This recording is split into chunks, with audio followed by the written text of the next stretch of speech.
జై శ్రీ సద్గురునాథ బ్రహ్మరాజుకు జై. శ్రీమన్నారాయణ గురుపీఠమునకు జై. శివరామ దీక్షితాచల గురు సాంప్రదాయమునకు జై. శ్రీమన్నారాయణ గురుపీఠ అధ్యక్షులైనటువంటి శ్రీ శ్రీ పరమానంద శంకరనారాయణ సద్గురు స్వాముల వారు రచించినటువంటి ఆత్మానాత్మరహిత ప్రతత్వ కావ్యం అనే గ్రంథములో 10వ తత్వం నీలానందబరి ఆదితాళం అనే తత్వం లోపల పట్టరా గురుని పదములు మూడాత్మ నీవు పట్టరా గురుని పదములు పట్టరా మూడాత్మ నీవు గట్టిగా గురు సేవ చేసి రట్టు నెరకను నెట్టి దృంచి బట్టబయలు గుట్టు నరయగా అని స్వాముల వారు చెలివిచ్చినాడు. గురుపదము అనేది ఏంటంటే దేవ కిన్నెర కింపురుష గంధర్వులు సమస్తమైనటువంటిది ప్రభో దేవ కులేశన అని నిరంతరము అదే ధ్యాసలో ఉండి అదే ధ్యానంలో ఉండి సదా పరబ్రహ్మ స్వరూపం అది బ్రహ్మ కడిగిన పాదము. గురుపాదం అంటే సామాన్యమైనటువంటిది కదా. గురుపాదం అనగా ఏకపాదం. అఖండ మండలాకారం వ్యాప్తం ఏన చరాచరం తత్పదం దర్శనం ఏనా తస్మే శ్రీ గురవీ నమః. శ్లోకం యొక్క భావం ఎంత గొప్పగా ఉంది. అఖండ మండలాకారం గురుపాదం ఎట్లుంది? ఒక పాదం కదా. అఖండ మండలాకారం వ్యాప్తం ఏన చరాచరం తత్పదం దర్శితమైన తస్మే శ్రీ గురవీ నమః.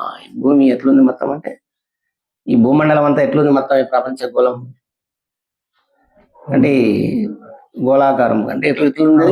ఒక బాలాకారంగా ఉంది. బాల్ ఇట్లా విసిరేస్తే ఎన్ని పాదాలు ఉంటాయి దానికి? బాల్కి ఎన్ని కాళ్ళు ఉంటాయి? ఫుట్బాల్ ఆడతారు అనుకో, ఆ ఫుట్బాల్కి ఎన్ని కాళ్ళు ఉంటాయి? ఒకటే పాదం ఉంటుంది కదా. ఎక్కడ వేసినా ఒక పాదమే పోతుంది. అట్లా అఖండ గురువు పాదం ఒక్కటే అనమాట. ఈ సద్గురు అంటే అఖండ గురువు స్వరూపం లేదు గనక నిరాకార స్వరూపుడు కాబట్టి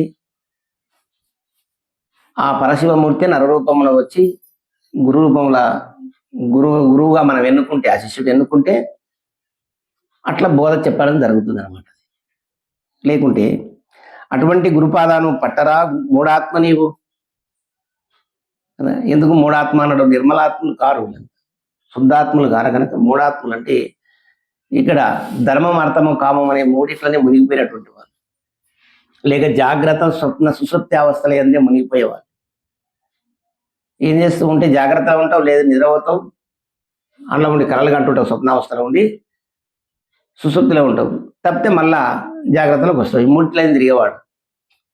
ఈ 4వది ఏదైతే ఉందో తుర్యాతీత స్థితి ఏదైతే ఉందో ఆత్మ పద్ధతి, దాన్ని గ్రహించలేవు కనుక అందుకే పట్టరా గురుని పదములు అంటే గురుపదాలంటే ఇక్కడ రెండు విధాలు ఉంటాయి. గురుపదాలంటే ద్వంద్వము అంటే గురు అనే 2 పదాలు ఉంటాయి. అంటే గుకారంచ గుణాతీతో రూపాతీత రూపవర్జితగా గుణరూప విహీనత్వా తస్మే శ్రీ గురవీ నమః. గుకారంచ గుణాతీతం అంటే గుకారమైనటువంటిది అంటే సృష్టి స్థితి లయాలకు మూలమై ఈ యొక్క లోక కళ్యాణార్థమై ఉన్నటువంటిది మాయతో ఉన్నటువంటిది. రుకారం ఏదైతే ఉందో 2వ పదం అయితే ఉంది కదా, 2వది రుకారం, అది చంద్రుని వెడబాయని వెన్నెలవది సదా పరబ్రహ్మ స్వరూపమై ఒక పాదం ఉంది. అంటే ఈ గుకారంచ గుణాతీతం రుకారంచ రూపవర్జిత గుణరూప విహీనత్వ తస్మే శ్రీ గురవే నమః. అంటే గుణరూపములు లేనటువంటి వాడు గురువకు వేమ అన్నాడు. అట్లా ఉన్నది.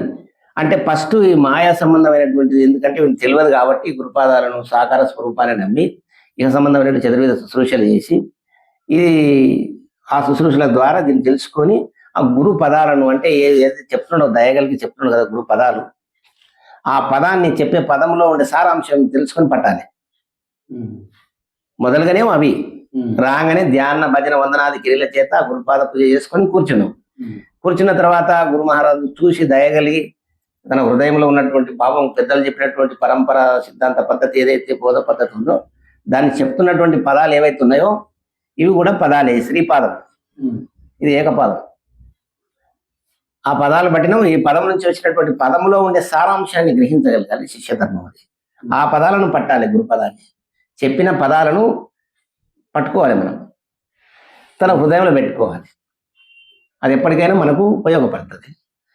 అందుకే పట్టరా గురుని పదములు మూడాత్మ నీవు పట్టరా గురుని పదములు పట్టరా మూడాత్మ నీవు గట్టిగా గురు సేవ చేసి, ఇది ఉట్టుటి కాదు, ఉట్టి మాటలు సత్తురూకలు చెల్లవు. ఉట్టి మాటలు సత్తురూకలు చెల్తాయా? నువ్వు 100 మాట్లాడు, గాలికి పోయా. ఒక గీత గీస్తే తెల్ల మీద అది పనిచేస్తుంది. కాగితం రాసి కింద సంతకం పెట్టేస్తే అది కొంత కోర్టుకు ఉపయోగపడితే ఎక్కువ ఉంటుంది. ఉట్టి మాటలు ఎన్ని మాట్లాడుతుంటే ప్రయోజనం లేదు. ఉట్టి మాటలు, మాటకు ప్రాణం సత్యం.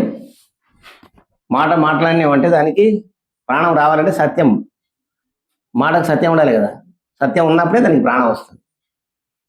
సీటికి వ్రాలేవు సత్యం అంటే మొత్తం లెటర్ రాసిన కింద సంతకం పెట్టకపోతే ప్రయోజనం లేదు. ఎంత పొడవు కాగితం రాసుకున్నా కింద సంతకం పెట్టకపోతే దానికి వాల్యూ ఉండదు. బోటికి మానవే ప్రాణం. బోటికి అంటే స్త్రీకి మానవే ప్రాణం. అట్లా పెద్దలు చెప్పింది. అట్లా గట్టిగా గురు సేవ చేసి శత్రువుకలు ఉట్టిబాటలు శత్రువుకలు. ఎందుకంటే శత్రువుక ఉంది అనుకో, శత్రువుగా గిరలు పడితే అడ్డం తిట్టం గిరలు పడితే చెల్తుందా?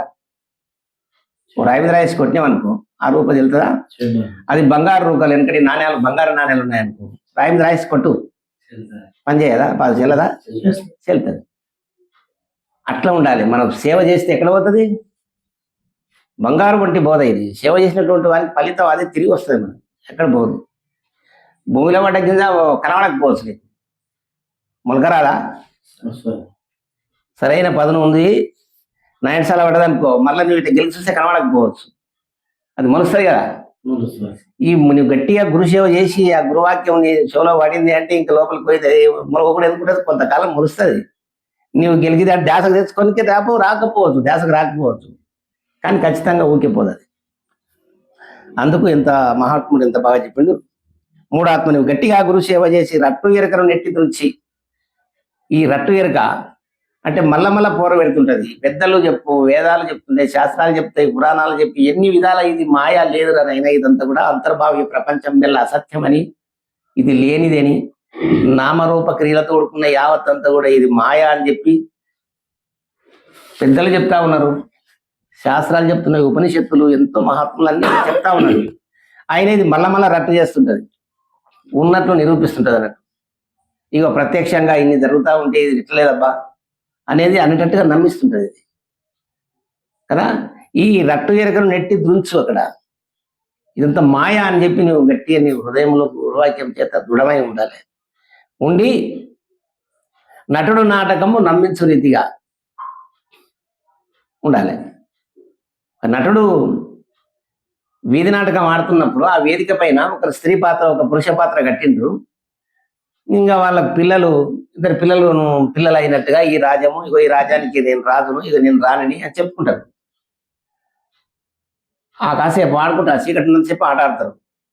తెల్లవారుదాం కూడా అట్లే అనుకుంటారా? నిజంగా ఆడి మనిషి అనే మగవాడు ఆడిపాత్ర కట్టిననుకో, మగ మనిషి ఆడిపాత్ర కట్టిననుకో, నిజంగా ఆడి మనిషి నేను ఎట్లయితే నేను ఇప్పుడు వేషం మాత్రం వేసిన ఆడి మనిషి, నేను నిజంగా ఎందుకైతే మగ మనిషిని అది మనసులో ఉంటుంది. కానీ వేషం కట్టింది కాబట్టి రాని నోయమ్మ నేను వారి నోయమ్మ అని చెప్పి నువ్వు చెప్పుకుంటుంది.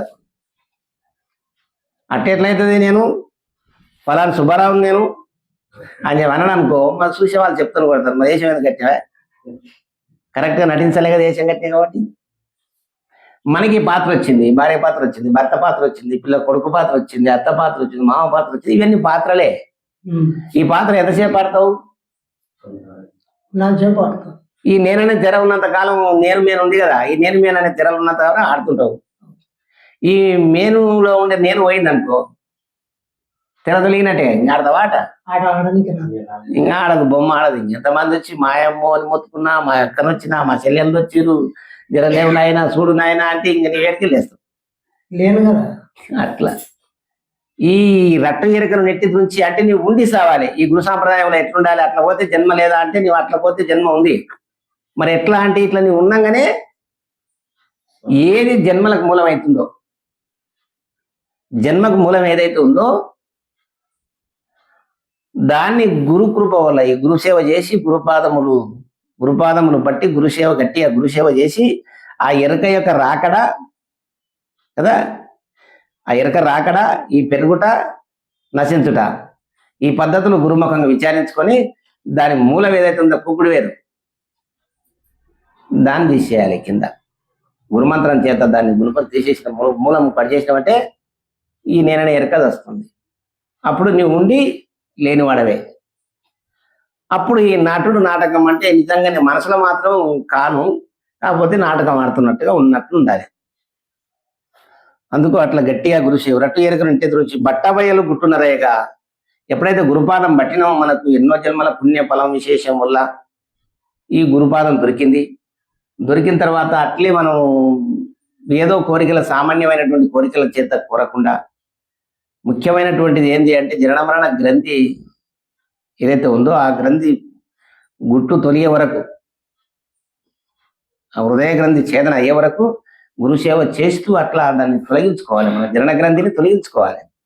అది తొలగించుకున్నప్పుడు మాత్రమే గురుసేవ చేసిన దానికి మనకు ప్రయోజనం ఉంది, గురుపాదం పట్టిన దానికి. అందుకొరకు మధ్యలో వదలొద్దునైనా అని చెప్పి ఆయన గారు ఈ చరణం లోపల ఇలా చెప్పాడు. పాటవంబుగా రాజబాటను సూటిగా నీ మదిని తెలిసి. పాటవంబుగా రాజబాటను సూటిగా నీ మదిని తెలిసి. ఈ రాజబాట ఒక్కటే ఉంటుంది, దొంగకు అనేక దోవలు ఉంటాయి, రాజుకు ఒకటే తో ఉంటుంది. అందుకే ఈ రాజయోగ మార్గం ఇది అనేక మార్గాలు ఉన్నాయండి. హఠయోగము, సన్యాస యోగము, ఇది రాజయోగము.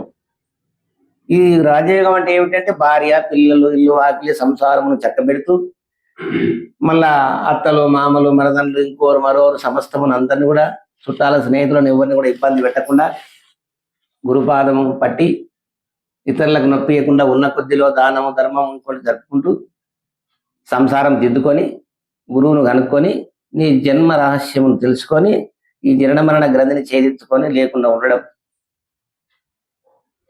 అది రాజబాట. ఇంకా తిరుగులేదు. పాటవంబుగా రాజబాటలు సూటిగా నీ మదిని తెలిసి. ఊకి ఇంక ఏం వయస్సం లేదు దీంట్లో. బూటకంబులో నాటకంబని మాటలుడిగి మేటి గురునే. ఇదంతా బూటకమే.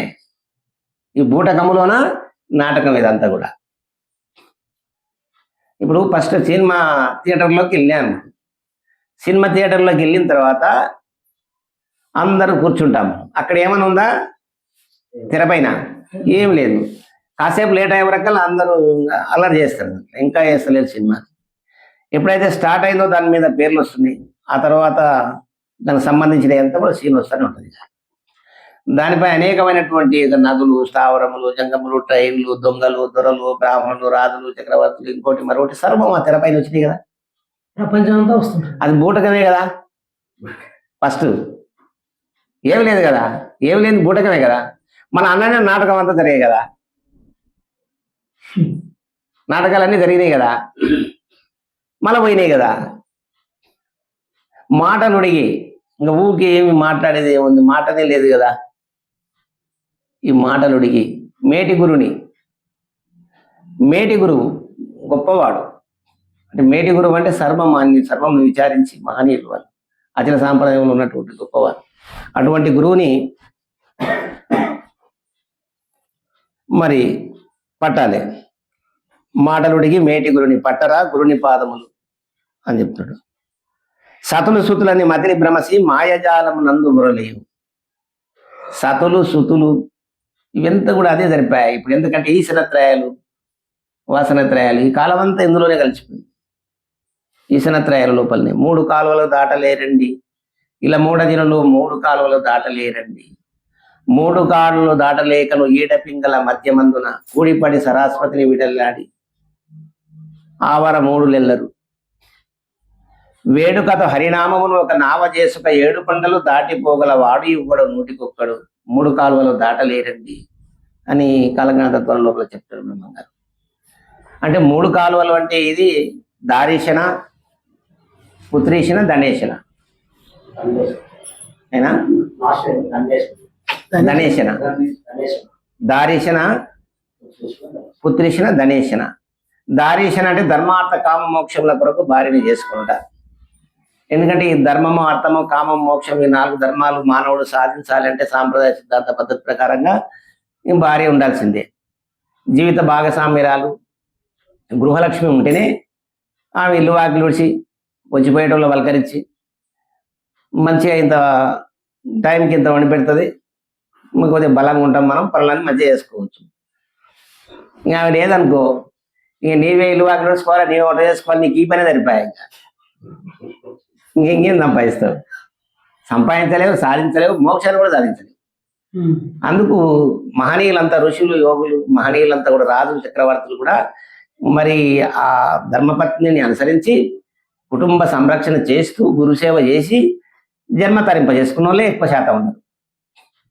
అట్లా లేకుండా కొంతమంది ఏం చేస్తారు, సన్యాసం అనే పద్ధతులు ఎట్లా వెళ్ళిపోతారు. కొంతమంది అప్పులు ఎక్కువైపోయి సరిగ్గా పనిచేయక సోమరిపోతులై తిరిగి ఇంట్లో భార్య ఊరుకోదు కదా, ధర్మానికి నిదర్శనమే.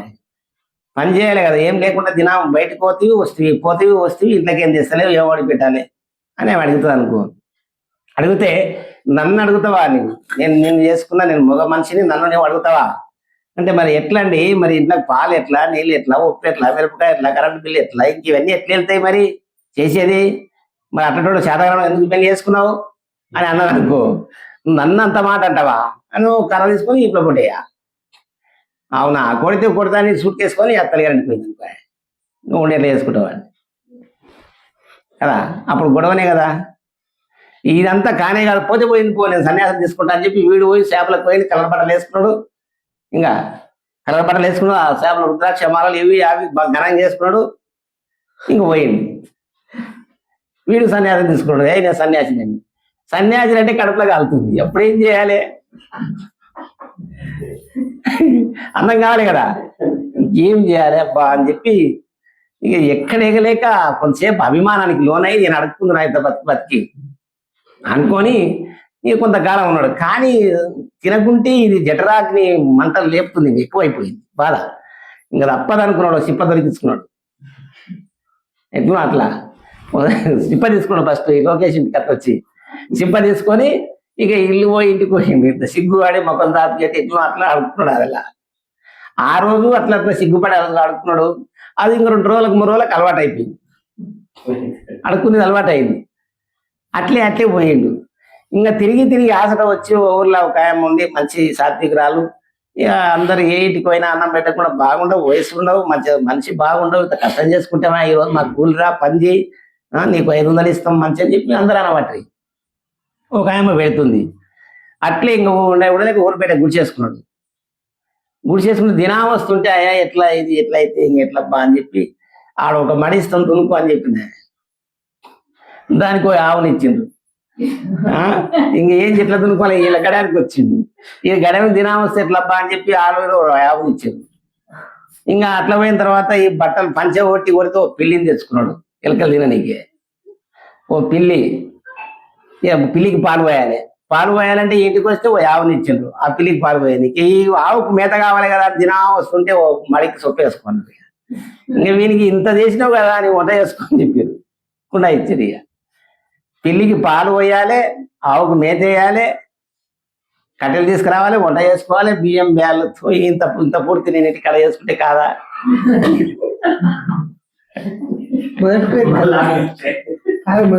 సన్యాసం తీసుకున్నామని పోయిండు మొదలు బాగానే, ఇల్లువాకి విడిచిపెట్టి భార్యతో తగలబడి. మళ్ళా పోయిన తర్వాత సంసారం గోసి పంచం ఉన్నది కదా, పంచని ఎలకలు కొడితే పిల్లిని ఇచ్చారు. దినా ఓ పంచ ఎక్కడ ఇస్తామని.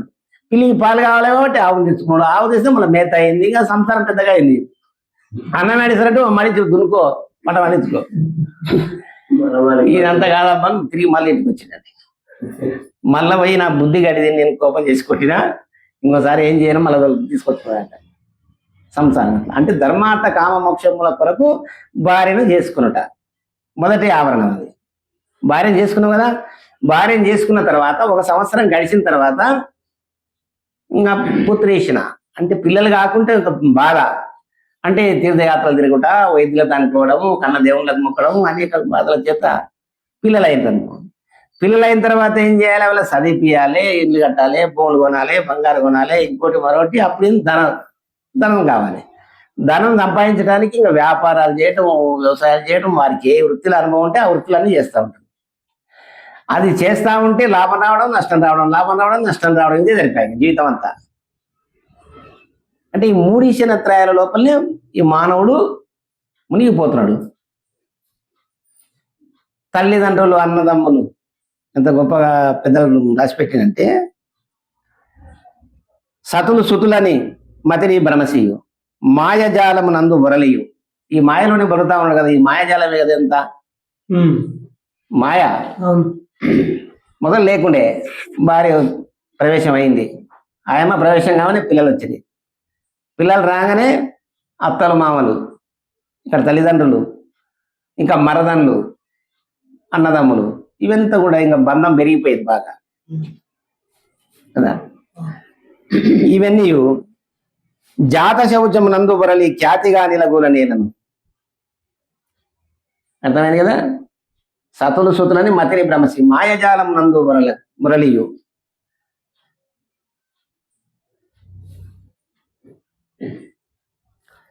జాత శౌచం నందు బొరలి ఖ్యాతిగా నిలగూల నీలను. ఇదంతా కూడా జాత శౌచమే కదా. జాతం అంటే జాతస్య మరణం ధ్రువం.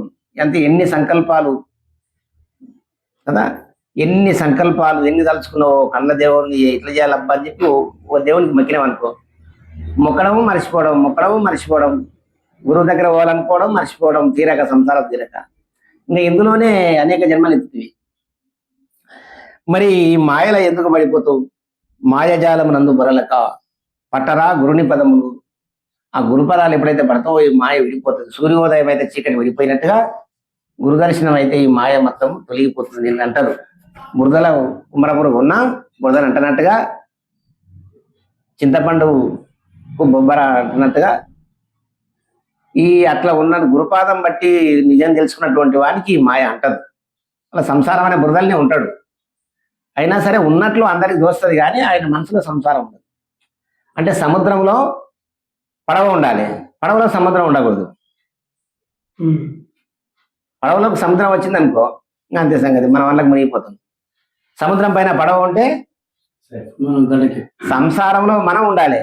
సంసారం మనలోకి వచ్చింది, మనలోకి సంసారం వచ్చింది అనుకో మునిగిపోతుంటాడు, ఇంకా నేను మునిగిపోయినట్టే లెక్క. అట్లా మునిగిపోవద్దు ఎప్పుడే కానీ. అంత గురువు పైన ఎత్తేయాలి. గురువును నమ్ముకున్నాం కదా మనం.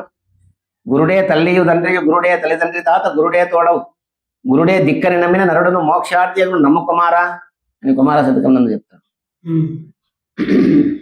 గురువే తల్లి అయ్యండు, గురువే తండ్రి అయ్యండు, గురుడే దాత, గురుడే తోడవు. ఆపదలు కూడా అన్ని విధాలు మనకు నమ్మినటువంటి వారి చరిత్రలు ఉన్నాయి కదా. నమ్మిన భక్తి ఎవరైనా చెడిపోయిందా? నమ్ముకున్నటువంటి వానికి ఏమన్నా అన్యాయం జరుగుతుందా? నమ్మితే ఏం లేదు, నమ్మితే సొమ్ము ఉంటాయి, సొమ్మై ఉంటుంది మనకు. నమ్మకుంటే దుమ్ము ఏముండదు. అందుకు రాళ్ళు దేవుళ్ళు అవుతున్నారు మనం నమ్మితే. చిన్నగా మంచిగా 4 కడీలు వేసి గుడి కట్టి అందులో రాయి తీసుకొచ్చి దానికి 4 బొట్లు పెట్టి పసుపు కుంకుమ పెట్టి పూలు వేసి మొక్కిపోయినాం అనుకో, వచ్చిన వాళ్ళంతా మొక్కుతూనే ఉంటుంది. దాన్ని అడగ పోయేటోళ్ళంతా దేవుడు ఉంటుంది, మొక్కుతూనే ఉంటుంది. దేవుడా మరి ఇంత ప్రాణం ఉన్న విగ్రహం దేవుడు ఎందుకు కాదు? అది ప్రాణం లేని రాయి దేవుడే కదా. గురువు గొప్పవాడు కదా. అందుకు తల్లిదండ్రులు, అన్నదమ్ములు, మరదలన్నలు, మేనమామలు భ్రాంతి భ్రమయని బుధుల చేరి బోధనరయగా. ఇవన్నీ భ్రాంతి వల్ల వచ్చింది. చుట్టాలు దొంగలు, సుతులు రుణస్థులు, కాంత సంసార కారణం అంటాడు. చుట్టాలు దొంగలు, సుతులు రుణస్థులు, కాంత సంసార కారణము. చుట్టాలు ఉంటే వస్తారు, లేకుంటే రారు ఎవరు. నీకు మంచి ధనం ఉంది నీకు అంటే అందరి దగ్గర వస్తారు ఏదో రకంగా. మరి ఆ లోకేష్ దగ్గర లేక ఈశ్వరనాయన దగ్గర మంచిగా పోతే ఆయనకు 10 లక్షలు ఉన్నాయి, నాకు ఇంత అవసరం ఉంది, భూమి కొనాలని, నీ పైసలు నీకు ఇస్తాను చెప్పి చిన్నగా వస్తారు. లేదు నీవు ఒక మంత్రి, ఎమ్మెల్యే, మంత్రి అయినావు అనుకో, ఇక మొత్తం చుట్టాలు చాలా మంది అవుతారు. ఆయన ఎవరు అనుకున్నావు అందరూ చెప్తారు. ఇంకా అట్లా కూడా లేదు, మంచి తెలివిపరుడు, మంచి పరిచయాలు ఉన్నాయి, ఆయనకు అనుకుంటే అట్లా ప్లానింగ్ చెప్పనీకి రన్నా అట్లా చుట్టాలు ఎక్కువ అవుతుంటది. అందుకే ఈ చుట్టాలు దొంగలు. అంటే నీకు ధనము నీకు ఆర్థికంగా బాహ్యంగా ధనం ఉన్నా దగ్గర అవుతారు. ఇవన్నీ లేకపోయినా ఒక తెలివి ఎక్కువ ఉన్నా సలహా రూపంలో వస్తారు. అసలు అన్నిటికీ మూలం తెలివే కదా, ధనానికి మూలం తెలివి కదా. ఆ తెలివిని కోల్పోయినాం అనుకో పిచ్చోడవు కదా. పిచ్చోడమై ఒట్టిగా బదల పోటీ తిరుగుతున్నాం అనుకో, బట్టలు కూడా లేకుండా తిరుగుతున్నాం అనుకో, అప్పుడు మా అన్న మా తమ్ముడు ఈయన మా బావ అని వస్తారా ఎవరైనా? నీ వెనుక మంచి ఆఫీసర్స్ ని కలిసి మీ స్నేహితులంతా బాధపడి పోతున్నారు. ఇక మీ అన్న పిచ్చోడై అటు పోతున్నాడు, బట్టలు లేవు, మధ్య తప్పి తిరుగుతున్నాడు. వాళ్ళకి పరిచయం చేస్తావా, ఇగో మా అన్న పాపం ఇట్లా అయిన చూడు అని చెప్పి తీసుకొని ఎత్తుకొని పోతావా? దూరంగా పోతా. కనబడితే అరే ఏడిపోయినాడు చిన్నోడు ఆట అంటేనేమో వాళ్ళు ఇద్దరు పోతుందని దూరంగా కనబడకుండా చూస్తున్నాడు చూడబట్టుగానే పోతాడు. వెళ్ళిపోతుంటారు. అంటే చుట్టాలు దొంగలు, సుతులు రుణస్తులు. అంటే నీకు పుట్టినటువంటి పిల్లలు బాకీదారులు. నీ వాళ్ళకి బాకీ ఉండవు, గత జన్మలో బాకీ ఉండవు కాబట్టి నీకు పిల్లలు అయి పుట్టినవు. పుడితే ఏం చేయాలి వాళ్ళకు?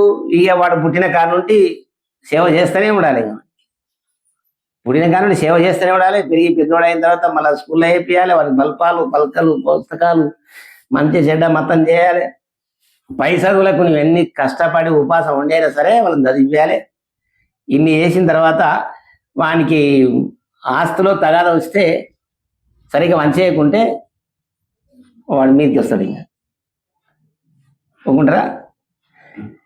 ఏమిరా ఇట్లా చేస్తే ఎట్లనైనా నువ్వు ఇంత కష్టపడి మా నాయన దగ్గర ఇంత కష్టపడి కొట్టి తిట్టి శ్రమలు పెట్టి మమ్మల్ని ఇంతటోళ్ళ చేస్తే మేము ఇట్లా చేస్తే విని ఇట్లా తిరిగితే ఇట్లా చెడిపోతావురా, నీ కొడక నీకు బాగమే సుర్రా రేపంటే ఇవ్వకు.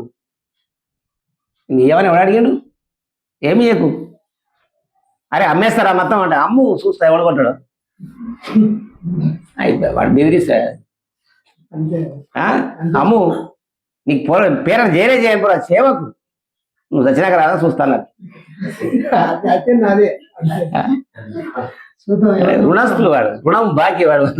ఈ లోకం లోపల అసలు ఫ్రీ ఇచ్చేదంటే ఒక తల్లిదండ్రులు ఇస్తారు. 1000 కోట్లు సంపాదించినా సరే వారసులు కొడుకే బిడ్డ కానీ ఎవరున్నా కూడా ఫ్రీ ఇచ్చేది ఒక తల్లిదండ్రులే. తల్లిదండ్రులు రుణం తీర్చుకోలేరు ఎవరు కూడా. తల్లిదండ్రి అంత గొప్పవారు. అందుకే తల్లిదండ్రి ఇలా తల్లిదండ్రి తొలి దైవం అని తలుచుకుంటుంట సరే సరే అంటాడు. ఇలా తల్లిదండ్రులు తొలి దైవం తలిచిన వాడే పుత్రుడు. కలిమి బలిమి గనుక తన తన్ని బడాయి చేసిన వాడే శత్రుడు. వాడు శత్రువు. కలిమి లేమిలు అంటే తర్వాత వచ్చినాయి అనుకో అవన్నీ కూడా. ఇంక వీళ్ళు మేము సంపాదించిండు చాలా హీనగతిలో ఉండి వీళ్ళకి ఏదో అన్నట్టు వాడు గడ్డ కింద రొమ్ము చూసి అందులో ఉంచి ఏదో సిప్ప పెట్టి ఇంత వేస్తే అది లెక్క తల్లిదండ్రి కొడుకుల లెక్క పద్ధతి అది కాదు. అందుకు సుతులు రుణస్తులు. మనం సంపాదించిన ఆస్తులు మనకు బాకీ ఉండి వాళ్ళకి చేస్తా ఉంటాం. అట్లని కాదంటే ధర్మం చేయాలి అంతే. మనకు ధ్యాస లేకుండా తల్లిదండ్రులు చేస్తారు అట్లా. కానీ తల్లిదండ్రి సేవ చేసుకోవడం మన ధర్మం. అంటే ఏదో రూపంలో వాళ్ళకి మనసు నొప్పియకుండా మనం చూసుకునే ధర్మం మన పైన ఉంది. వాళ్ళు దయ్యాడైనా సరే లొల్లి పెట్టినా ఏది పెట్టినా మన లొల్లి బయట వెళ్ళకుండా ఏదో సవరించుకోవాలి, చేసుకున్నాను. అది భార్య కాంత సంసార కారణం. దీనికి అంతటి కారణం ఎవరు? భార్య. భార్యనే లేకపోతే ఈ సంసారం ఎక్కడ? కాంతనే మూలం కదా. ఇగో తండ్రి ఇంకోళ్ళు కొంతకాలం పడిపోతారు, తండ్రి ఇంకో చుట్టాలు కొంతకాలమే ఉంటారు. మళ్ళీ ఈ భార్య ఇంకోళ్ళు చుట్టాలు పెరిగిపోతారు. ఇంకా ఒక 40-50-56 ఏళ్ళు వచ్చినాయి అనుకో, ఈ వీళ్ళు చిన్న దూరం అవుతారు, అన్నదమ్ములు కొద్ది దూరం అయిపోతారు. ఆ తర్వాత మేనమామలు దూరం అయిపోతారు. ఇక తల్లిదండ్రులు చనిపోతారు, వాళ్ళది అయిపోతుంది కార్యక్రమాలు. ఇక అయిపోయిన తర్వాత ఈ ఒక్కళ్ళు తగ్గిపోతారు. ఇంకా భార్య యొక్క చుట్టాలు భార్యనే. ఇంకా అందుకే కాంత సంసార కారణం అసలు ఇది వచ్చిందే ఈడలు అని. అంటే ఇక్కడ ఏమిటి ఇది అంటే కాంత అంటే ఇక్కడ ఏంది? బాహ్యంగా ఇది అన్నిటికీ మూలం. కాంత లేకపోతే నడవదు, సంసారమే నడవదు. ఇంకా గృహలక్ష్మి ఉండాల్సిందే అట్లా. మరి లేదంటే అంతర్ముఖంగా విచారిస్తే ఇక్కడ ఎవరు? భార్య అనగా ఎవరు? ధారీషణ అంటే శరీరమే. శరీరాన్ని ధరించినవు, ఇవనే భార్య. పిల్లలు అంటే ఎవరు? దీని లోపల ఉండేది జ్ఞానులు ఉండరు, అజ్ఞాన సంబంధమైన వాళ్ళు ఉండరు, జ్ఞాన సంబంధమైన. అజ్ఞాన సంబంధమైన వాళ్ళు దీంతో పాటు మొదలు ఎవరు వస్తారు అంటే కామము, క్రోధము, లోభము, మోహము, మదము, మత్సరం. ఇవి 6 మంది. కామ, క్రోధ, లోభ, మోహ, మద, మత్సరం అనేది 6 మంది. వీళ్ళు అజ్ఞాన సంబంధమైన పిల్లలు. అంటే ఎప్పుడు ఆ పనులు వేస్తుంటాడు అంటే అదో లోకాన్ని తీసుకుపోతాడు, నేను పతనాన్ని అదో పతనాన్ని తీసుకుపోతాడు. నేను మోక్ష మార్గాన్ని కాకుండా. మళ్ళీ నీవు ఎవరిని కనాలి? గురుపాదం పట్టినాక శమము దమము శ్రద్ధ తితిక్ష సమాధానం. శమము దమము శ్రమము దమము ఉపరతి శ్రద్ధ సమాధానం అనేది ఇవి జ్ఞానపుత్రుడు. ఈ ఆరిటి గారు అంటే ఇవి జ్ఞాన సంబంధమైనటువంటి వారు. వీళ్ళని కనాలి, అప్పుడు వీళ్ళని కనాలి. ఇంకా ధనం అంటే ఏంది? వీళ్ళ తర్వాత వచ్చేది పోషించడానికి గురుధనం, జ్ఞాన సంపద. దీని దగ్గర విచారించాలి. వేద విచారణ, పెద్దల యొక్క వాక్యాలను బాగా విచారించుకుంటే మనకి ఇది సంపాదన బాగా ఉంటుంది. ఇవన్నీ కూడా మారిపోతాయి. ఇవన్నీ కూడా ఇట్లా శరీర భ్రాంతి నశించడము, ఈ కామక్రోధ లోభ మోహ మద మత్సరాలు ఏవైతే ఉండవు ఇవన్నీ కూడా వీళ్ళని తీసివేయటము, అప్పుడు మనం ప్రశాంతంగా ఉంటాం. అందుకే ఇవంతా భ్రాంతి అని ఆయన గారు చెప్పినాడు. ఇక్కడ తల్లిదండ్రులు, అన్నదమ్ములు, మరదలన్నలు, మేనమామలు, బాతి భ్రమయని భ్రమలు ఏమి లేదని బుధుల చేరి, ఇవి ఎంత ఏమి లేదురా ఈ భ్రాంతి లేదు. ఎంత కేవలం ఇది నాటకం, కొన్నాళ్ళు వచ్చిన ఈ నాటకంలో కూడా చక్కగా ఆడాలి, తల్లిదండ్రులను చూసుకునాలి, భార్యను చూసుకునాలి, చేసుకున్నందుకు పిల్లలకు మనకు వీలైనంత వరకు శ్రమపడి వీలైనంత వరకు చేయాలి, ఎవరికి ఇబ్బంది లేకుండా. ఇది మాయ అని మనసులో మనం వాటి యందు భ్రాంతి తొలగి, అదేం జరిగినా మన చేతిలో లేదు కదా, పని చేయడం మన ధర్మం. దాని ఫలితం ఏది వచ్చినా దైవాధీనం, అది గురు అర్పితం. మనం ఇప్పుడు జొన్నలేసి దానికి కలుపు తీయగలం, గుడ్క కొట్టగలం, మరి తర్వాత దానికి మందులు వేయగలం, నీళ్లు పెట్టగలం, ఏమైనా పక్షులు వస్తే పక్కకు తోలుతాం, పశువులు వస్తే తోలుతాం, పండుతుంది మనం గింజలు మనం తయారు చేస్తాం, చెట్లకు ఏమని కంకులు మనం పోయి అతికిస్తాం దానిలో.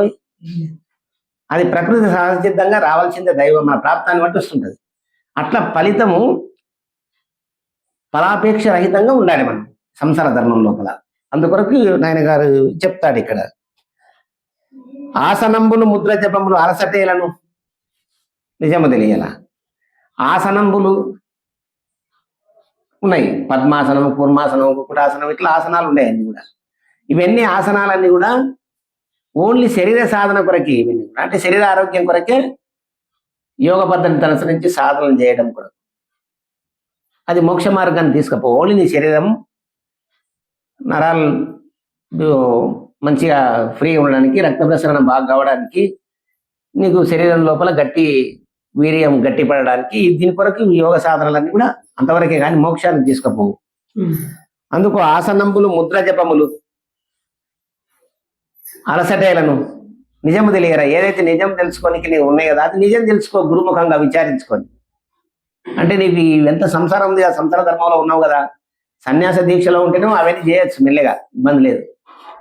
గురువు ఆశ్రమంలోనే ఉండి 12 ఏళ్ళు అక్కడ సేవ చేసుకుంటా వారి దగ్గర ఉండి ఇవన్నీ ఆసనాలు, ముద్రలు, జపాలు ఇవన్నీ చేసుకుంటూ ఉండవచ్చు. మనం ఈ రాజయోగ ధర్మంలో ఉన్నాం కాబట్టి ఇట్లా తెలుసుకోవాలి, నిజం తెలుసుకో, ఇవన్నీ అవసరం లేదు. ముందుగా గురుశుద్ధి పూర్ణము సందులేఖను ఎదుటనున్నది. పూర్ణము గురుశుద్ధి పూర్ణము సందులేఖను ఎదుటనున్నది. దైవం అంతటా ఉన్నటువంటిది, పరిపూర్ణం. సందు లేకుండా అంతటా ఉంది, ఎదటనే ఉంది కదా, కంటి ముందరనే ఉంది, కనలేక తిరిగినట్టు అయిపోతుంది. తెర దాపున్నాక అతను ఏం విషయం ఉందో అర్థం కాదు, తెర ఉన్నంతసేపు. చిదంబర రహస్యం అది. చిదంబర రహస్యం అనే ఒక నాటకం వచ్చిందంట మా స్వామివారు కృష్ణాపురంలో మా స్వామివారు ఉన్నప్పుడు చిదంబర రహస్యం అని ఒక నాటకం వేసుకొని వచ్చిందంట. వాళ్ళ స్నేహితుడు శంకర చిదంబర రహస్యం వచ్చింది పోదామా అంటే, పోదాం లేదని చెప్పి ఇద్దరు పోయినారంట. పోయినాక పావుల టికెట్ 25 పైసలు టికెట్, 25 పైసలు టికెట్ తీసుకున్నారంట. ఆ తర్వాత ఒకరొకరినే పంపిస్తారంట, అందరూ ఒకసారి వణికిలేదు. అలా స్నేహితుడు ముందు పోయినాడంట. పోయి వచ్చిన తర్వాత, పోయినావా ఆంజనేయ అంటే, పోయినా కానీ ఏం కనవాలేరు, ఉత్తదే అనవసరంగా పైసలు ఇచ్చిన వాడికి, ఏం చూపకపోయా బొమ్మల్లే వెళ్ళేవాడు. అవునా అని చెప్పి స్వామివారు కూడా పోయినాడంట. పోయినాక తెరనక 7 తెరలు ఉంటాయంట. 7 తెరలు ఉంటాయంట. లాస్ట్కు ఒక దీపం పెడతారంట 7 తెరల తర్వాత జ్యోతి అయినాక 7వ తెరల దీపం ఉంటుంది. ఆ తర్వాత ఇంకో తెర తీస్తే ఏం లేదు. దీపం తర్వాత ఇంక దీపం తర్వాత ఇంకో తెర తీస్తే ఇంకా బయటికి వెళ్ళి రావాలి. అట్లా తిరిగి అన్ని తీసుకుంటూ పోయిన తర్వాత దీపం చూపించినాక అక్కడ మొక్కిచ్చినారు, ఇంగిలా కొట్టినారు, బయటికి చూపించినారు. ఇక ఏం లేదు. చూస్తే శంకర ఏమైనా దొరికిందంటే కరెక్ట్ ఇంకా చిదంబరం రహస్యం చూసినా నేను, అదే నిజమైంది. ఏమి నిజం? ఏమి లేనిది నిజం. తెరలు ఉన్నంతసేపు ఏముందో అనుకుంటూ పోయి కదా తెరదాపున. తెర తీసే కొద్దీ ఇంకో తెర, ఆ తెరదాపు నుండి వచ్చేమన్నా లాస్ట్ తెర లాస్ట్ దీపం ఉంది అనుకో, ఏడో తెరలా అది దాటితే ఏమి లేదు. ఇంకా అదే నిజం ఆయన, అదే బయలు పూర్ణం. సందు లేకుండా ఎదుట ఉన్నది, తెరలు ఉన్నంతసేపు అన్ని దాటి కరెక్ట్ గా అర్థం అయిపోయింది కాబట్టి ఇంకా సైలెంట్ అయిపోయింది. అబ్బా నాకు దర్శనం అయింది. అది ఏ దర్శనం అయింది శంకర? చిదంబర రహస్యం. చిదంబర రహస్యం. చిదంబరుడు అంటే మహావిష్ణువు. విష్ణు రహస్యం అందరికి అర్థం కాదు. విష్ణువు ఎవరికి కనబడడు. నారద మహర్షి కనబడతాయి. ఈ రావణాసురుడు ఎంత ప్రయత్నం చేసి ఎదుర్కొనే ఉంటాడు, నవ్వుతుంటాడు. ఆయన లేడు, పిరికోడు, పారిపోయినాడు. పారిపోతాడు, ఆయన ఎదుర్కొనే ఉంటాడు కానీ కనబడాడు. అజ్ఞాని దర్శించుకోలేడు. మరి 7 తెరలు తీసేసిన తర్వాత ఏముంది? ఏమి లేదు.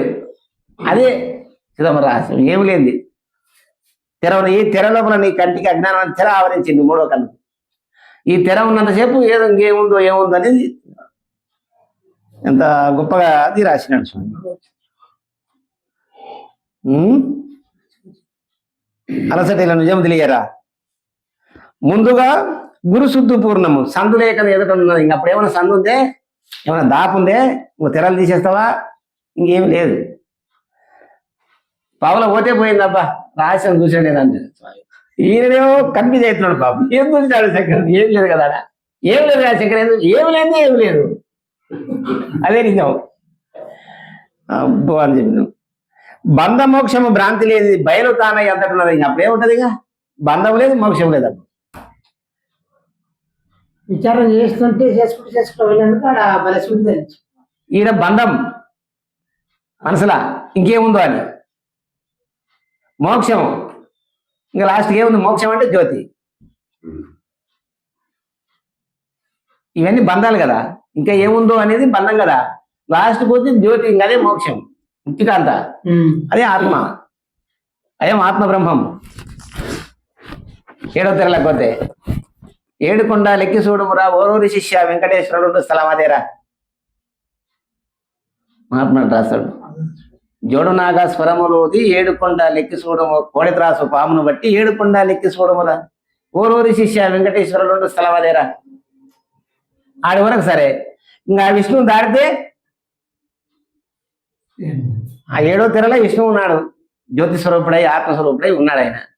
అది తీసేస్తే ఇంకా తెర తొలగితే ఏమి లేదు. అందుకే బంధమోక్షము భ్రాంతి లేనిది, బయలుతాను అంతటి ఉన్నది. ఇంకా తెర తొలగిపోయింది. ఆడ సూచన అయింది, అంతటి ఉన్నది. కుదురుగా గురు సేవ చేసి తినే అర్థమైన వాళ్ళకి అది ఎట్లా తెలుస్తుంది? అంత గొప్ప చెప్పిస్తాయి. కుదురుగా గురు సేవ చేసి, కుదురుగా అంటే ఎట్లా? కదలకుండా ఉండాలి గురు సేవలా. ఐక్యనాయకుంటే గాడిద శాస్త్రం అంటే కాదు. ఎలా మొత్తం లోపల ఎంత గొప్ప కుదురుగా గురు సేవ చేసి. గురు సేవలో ఎట్లుండాలంటే కుదురుగా ఉండాలి. కుదురు అంటే అర్థమైందా? కుదురు దేనికి వేస్తాం? కుదురు కుండకు కుదిరేస్తాం. బిందెలకి వేస్తావా? కుండకు కుదిరేస్తాం. కుండ వేదాంతానికి చాలా దగ్గరది. కుండ వేదాంతానికి దగ్గర సంబంధం ఉంది. కుండ అంటే ఘటము, ఘటం అన్న కుండనే. ఘటం అంటే శరీరం అని కూడా. ఈ ఘటం అంటే ఈ శరీరం, మరి ఈ శరీరం కూడా కదులుతూనే ఉంటుంది, ఈడ కూర్చుంటది. దీంట్లో ఏమి శిక్షణ లేదు, గొప్ప శిక్షణ ఉంది దీంట్లో. కూర్చునేదే పెద్ద శిక్ష, కదలకుండా కూర్చోవాలి. కానీ ఈ శరీరాన్ని కూర్చోబెట్టవచ్చు. మనిషి ప్రజెంటే, మనసు ఆబ్సెంట్ అయిందనుకో, ప్రజెంటేషన్ యాద వేసుకోవచ్చు. వచ్చినట్టు మంచిగానే కూర్చున్నావు, పద్మాసనం వేసుకున్నావు, వెన్ను నెక్కించినావు, మంచిగానే అన్ని నువ్వు బాగానే ఉంటాయి. మనసు ఇంటికాడ పోయేది ఉండి లేట్ అయిపోయా. ఇది ఎప్పుడు తగ్గుతుందో ఇప్పుడే అయిపోతుందో స్వామి ఇంతసేపు ఆయన అక్కడ పోయింది అనుకో, ఇంకా రేపు ఏం చేసేదో మొత్తం ధ్యాసకు వచ్చినాయి అనుకో, ఇంకా మనసు కదిలినట్టే కదా, కుదురున్నట్ట దానికి కుదురులేదు, అక్కడిక్కడ కదులుతుంటది. అందుకే కుదురుగా గురుసేవ చేసి, ఈ గురుసేవల అనుమానం లేకుండా ఉండాలి. ఇంటికి పోరు నష్టి, కంటికి నీరు నష్టి, ఈ బోరకు అనుమానపు నష్టి. ఇంట్లో పోరు పెట్టినామంటే సంసారం ఉండదు. ఇంకా పిల్లలు తిట్టుకుంటా, భార్య తిట్టుకుంటా, బేడ తిట్టుకుంటా, చీదరించుకుంటా, ఎప్పుడు నీ అమ్మ ఇట్లా అయిపోయా అట్లా అయిపోయా దరిద్రం, నీ అమ్మ సంసారం చల్లకుండా అనుకుంటుంది అనుకో, ఆ తదస్థాంటారు దేవతలు ఉండి ఇంటికి దరిద్రం కానీ అంటే ఎప్పుడు సంతోషంగా ఉండాలి. అది ఉన్న రానిపోరు, మనకేం సంబంధం, చేసేది చేస్తున్నాం మనం కానీ అనేది కరెక్ట్గా చేయాలి. మనం చేసే ధర్మం కరెక్ట్గా చేయాలి, వృత్తి ధర్మాన్ని కరెక్ట్గా చేయాలి. చేయకుండా అది రాకపోయి ఇది రాకపోతే ఎట్లా వస్తుంది? తినకుండా ఆకలి తీరుతుంది, బాగా వణుకుతున్నావు, చలిగా మంట కాపుకొని పోతుంది, బాగా జ్వరం వచ్చింది టాబ్లెట్స్ వేసుకోకుండా పోతుంది, లేదు నీకు జ్వరం వచ్చింది నేను వేసుకుంటే పోతుంది, నా బదులు నేను వేసుకో అంటే ఇవాళ కార్యక్రమానికి నువ్వు నా బదులు ఎట్లా పడుతుంది? నేనే అంట, ఇంకెవరంటారు కదా.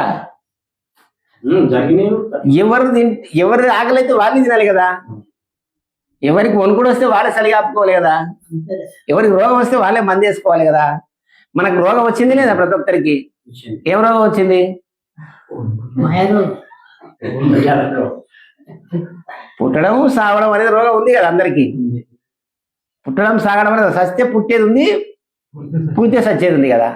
పుట్టు సాగులు లేనట్టు దారి కనట దొడ్డబుద్ధి కదా. ప్రహ్లాదుడు చెప్పింది కదా, పుట్టు సాగులు లేనట్టు దారి కనట దొడ్డబుద్ధి, పెద్ద బుద్ధి, అది గొప్పది. ఈ పుట్టు సత్య విద్యలు ఎన్ని నేర్చినా ప్రయోజనం లేదు. పుట్టు సాగు లేనటువంటి దారి కనుక్కోవాలి. అది ఎట్లుండాలి? కుదురుగా గురుసేవ చేస్తేనే, కుదురుగా అంటే కదిలికి ఉండకూడదు, దాంట్లో అనుమానం ఉండకూడదు. అర్థమైంది కదా. ఇంటికి పోరు నష్టి, పోరు చేయదు, ఇంట్లో పోరు పెట్టదు. కంటికి నీరు నష్టి, కంట్లో నీరు స్టార్ట్ అయిందంటే కన్ను పోతుంది. ఇంకా పొందగలని ఎప్పుడైనా డాక్టర్ దగ్గర పోవాలి, చూపించుకోవాలి, దానికి సరైనటువంటి వేసుకున్నాను. దానికి వాళ్ళు ఇచ్చినటువంటి ఏమంటుందని డ్రాప్స్ ఇస్తారు, వాళ్ళు దానికి వేసుకోవాలి. ఇంకా కాదంటే దీనికి ఆపరేషన్ చేయాలంటే చేసుకోవాలి. అంతే. ఈ బోధలో అనుమానం ఉండదు, అది కదిలిక ఉండకూడదు. కుదురుగా గురుసేవ చేసి పరమ ద్వాదశి పూర్ణమరయ్యగా. పరమ ద్వాదశి అంటే ద్వాదశి విధమైన ధర్మాలను అనుసరించి, ద్వాదశి ధర్మములను అనుసరించి ద్వాదశి బోధ పద్ధతి తెలుసుకోవాలి. మన బోధలో ద్వాదశి, షోడశి, పంచదశి అనేది 3 ఉన్నాయి కదా. ఈ బోధకు ముఖ్యమైనటువంటి ఈ 3 వాక్యాలు. దీంట్లో పరమ ద్వాదశి పూర్ణమనసి దాన్ని తెలుసుకున్నది. పరమ ద్వాదశి యొక్క భావం 4 విధాలు దాన్ని శోధన చేసి పెద్దల ద్వారా నువ్వు దృఢం చేసుకున్నావంటే అప్పుడు ఈ పరిపూర్ణ దర్శనం అవుతుంది, అంటే దైవ దర్శనం అవుతుంది అని. గురుసేవ చేసి కుదురుగా గురుసేవ చేసినానికి తప్పకుండా ఆ భావము అవుతుంది, ఖచ్చితంగా కుదురుతుంది. అది ముందు కుదురు ఉండాలి మనకు. అహరహంబుల గాదలనయక, అహరహంబుల గాదలనయక. అహరహంబులు అంటే ఇది అహంతో ఉడికినటువంటి. వేదశాస్త్రములన్నీ వెతకండి, వెతకంగా అవును మేధ చలనము వేశ్య విధమండి భూమానంద స్వామి వారు. అది అహమే కదా. అన్ని వేదశాస్త్రాలు వెతికితే ఏమొస్తుందంటే అయం ఆత్మ బ్రహ్మము అంటే నేనే బ్రహ్మము అని వస్తుంది. ఇంకా నేను బ్రహ్మం అయితే నేను కూడా బ్రహ్మం కావాలి కదా, కథలో ఎప్పుడు ఒక్కలేక ఉండాలి కదా. ఓనాడు పిల్లోనిగా ఉంటివి, తర్వాత వయసు కుర్రాడు అవుతుంది, తర్వాత మధ్య రకం వయసు అయితే తర్వాత ముసల్తానం వచ్చిపోయాయి కదా.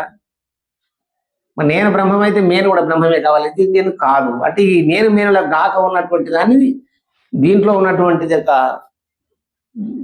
మేనుతో కూడుకున్న ఆత్మ ఉండేది కాదు. ఈ 2 గాక ఉన్నటువంటిది ఏదైతే ఉందో అహరహంబుల గాదనేక ఊహనాదములందు బొరలక. నీ లోపల ఉన్నటువంటి దశవిధ నాదములు వింటూ పంచకళలను చూస్తూ ఇవన్నీ శాశ్వతం కావు. శరీరం ఉన్నంతకాలం ఉంటాయి. ఇది ఆవరణ ఉన్నంత వరకు, శరీరం ఉన్నంత వరకే ఉంటాయి. ఇందులో జ్యోతి ఉన్నప్పుడే జ్ఞానజ్యోతి ఉన్నప్పుడే ఇల్లు చక్కబెట్టుకోవాలి. నీలో ఉండే నీవెవరో తెలుసుకొని నీకు అతీతమైనటువంటి పరాన్ని గ్రహించి మర్యాద ఉంటే చాలు. ఊహనాదములందు బొరలక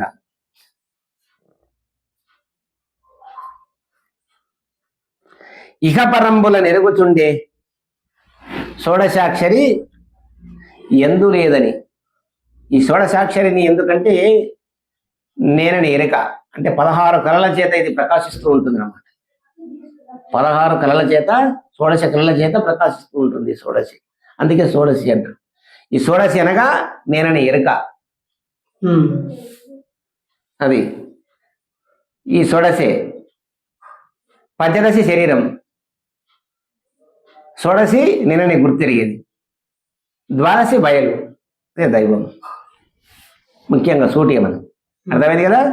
పంచదశ శరీరం, షోడశే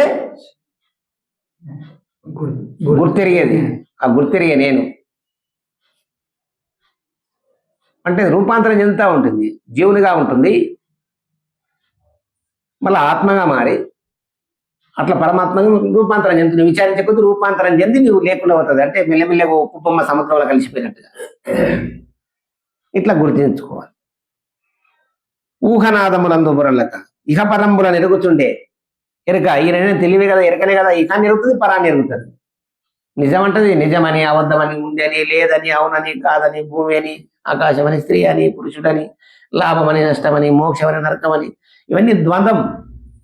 ఈ ద్వంద్వాన్ని లెక్క పెడుతున్నటువంటిది ఏదైతే నేను ఉన్నదో ఇది మాయా సంబంధమైంది. ఈ షోడశ భావం. షోడశాక్షరి ఎందు లేదని విచారిస్తే ఇది విచారిస్తే నీవు మూల ఉందా? లేదు కదా. అట్లా ధరను నిచ్చల నంద గురుకృప పొంది ఉండిన పరమ బోధను ఎట్లా తెలుసుకున్నా అంటే ఈ ధరయందు నిచ్చలానంద స్వాములు గురుకృప, ఆయన కృప వల్ల ఈ పరమ బోధను తెలుసుకున్నాను. పరమ బోధను ఎరిగి తెలిపిన శంకరాక్షుడు ఆ గురువు దగ్గర ఉండి గుర్తుగా మరి ఎంత కుదురుగా గురుసేవ చేసి ఆ పరమ ద్వాదశి పూర్ణం ఎరిగి ఈ షోడశి చేత విచారిస్తే ఇది ఎంత ఏమి ఇహపరమలు ఎరుగుతుంటుంది ఎరక, ఇది నేననే తెలివి లేనే లేదురా, దీనికి మూలం లేదని దృఢం చేసుకుని ఇంకా అటు తెలిసినటువంటి దాన్ని మా గురుకృప వల్ల ఎరిగి తెలిపిన శంకరాఖ్యుడు ఎరక లేనిది పరమపదం అని. ఈ ఎరకతో కూడుకున్నది ఈ యావత్ మొత్తం. ఎరక లేనిది పరమపదం. ఇంకా రెండే ఉన్నాయి ఇక్కడ, ఎరుక పరం రెండే ఉంది. దీన్ని గురుకృప చేత రెంటిని ట్రాలు తీసి ఎగరగొట్టేసేయాలి. అప్పుడు గురుపుత్రుడు అయినందుకు, గురుపాదం బట్టి గురుపుత్రుడు అయినందుకు ఆ గురువుకు కూడా సాంప్రదాయంలో మనం కూడా వారసత్వం పొందినట్టయితుంది. జై శ్రీ సద్గురునాథ బ్రహ్మహరాజ్, జై శ్రీ పరమానంద శంకరనారాయణ సద్గురు మహారాజ్, జై.